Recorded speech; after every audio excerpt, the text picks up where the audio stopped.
Bonjour les loulous, comment allez-vous?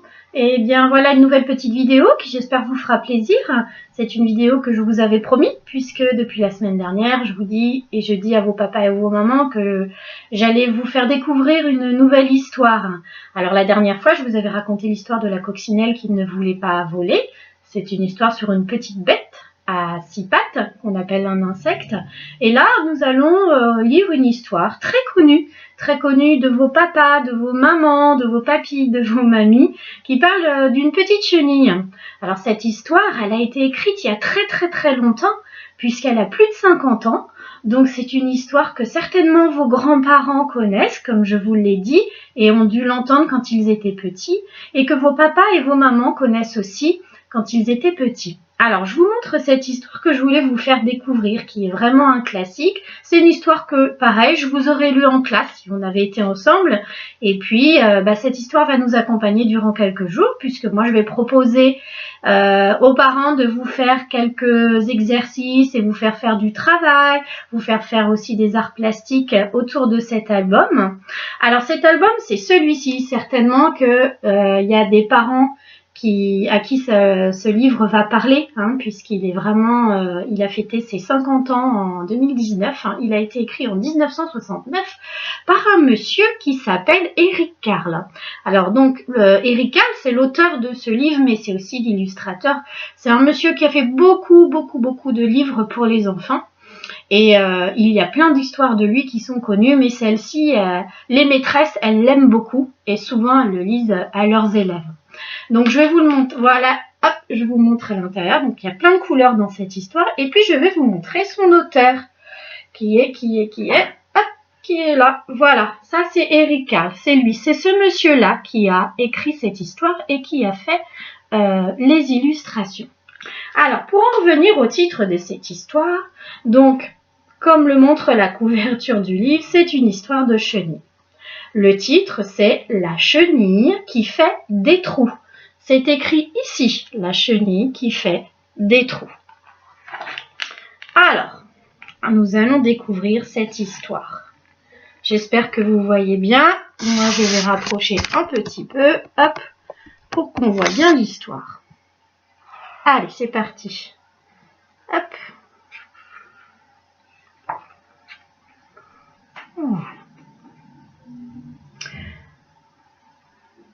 Dans la lumière de la lune, un petit œuf repose sur une feuille.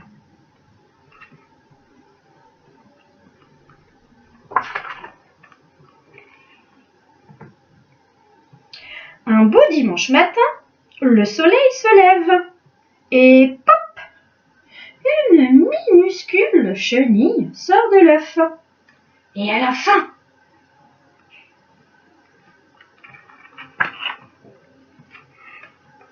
Aussitôt, elle part à la recherche de nourriture. Le lundi, elle croque dans une pomme et elle y fait un trou. Le mardi, elle croque dans 2 poires et elle y fait 2 trous. Mais elle a encore faim. Le mercredi, elle croque dans 3 prunes. Elle y fait 3 trous. Mais elle a encore faim. Le jeudi, elle croque dans 4 fraises. Elle y fait 4 trous. Mais elle a encore faim. Le vendredi, elle croque dans 5 oranges. Elle y fait 5 trous. Mais elle a encore faim. Le samedi, elle croque dans un morceau de gâteau, un cornet de glace, un cornichon, un bout de gruyère, un saucisson, une sucette, un quartier de tarte aux cerises, une saucisse, une brioche et une tranche de pastèque. Et cette nuit-là, elle a très mal au ventre.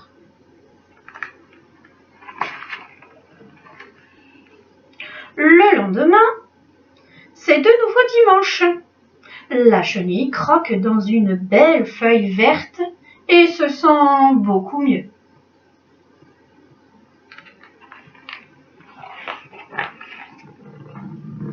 Maintenant, elle n'a plus faim du tout. Mais elle n'est plus une toute petite chenille. Elle est devenue grasse et grosse. Elle se construit une maison, une chrysalide, et s'y blottit. 2 semaines plus tard, quand elle la perce pour en sortir,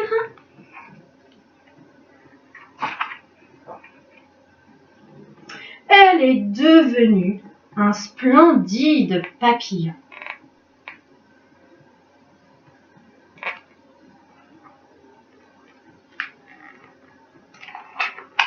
Et voilà l'histoire terminée.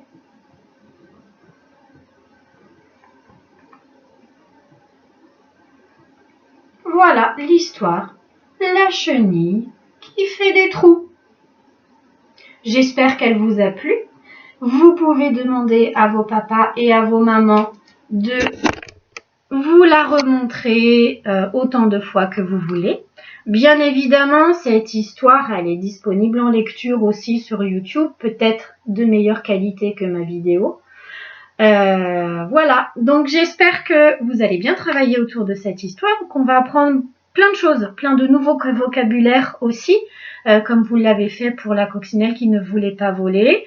On va continuer les exercices où on va apprendre un petit peu à lire les lettres, on va apprendre à compter. Je sais que beaucoup d'entre vous ont déjà fait énormément de progrès. Je suis vraiment contente des messages des parents que je reçois, des photos régulières que vous m'envoyez de leur travail, parce que je vois que vraiment vos enfants ont vraiment beaucoup progressé, et moi ça me rassure pour la future rentrée de moyenne section. Donc voilà, donc continuez ainsi, et puis on va garder le rythme jusqu'à temps que on reprenne l'école normalement, probablement pas avant septembre prochain. Donc voilà, donc en tout cas je vous remercie de me donner des nouvelles régulièrement, et je vous dis à très bientôt. Au revoir les loulous, à bientôt.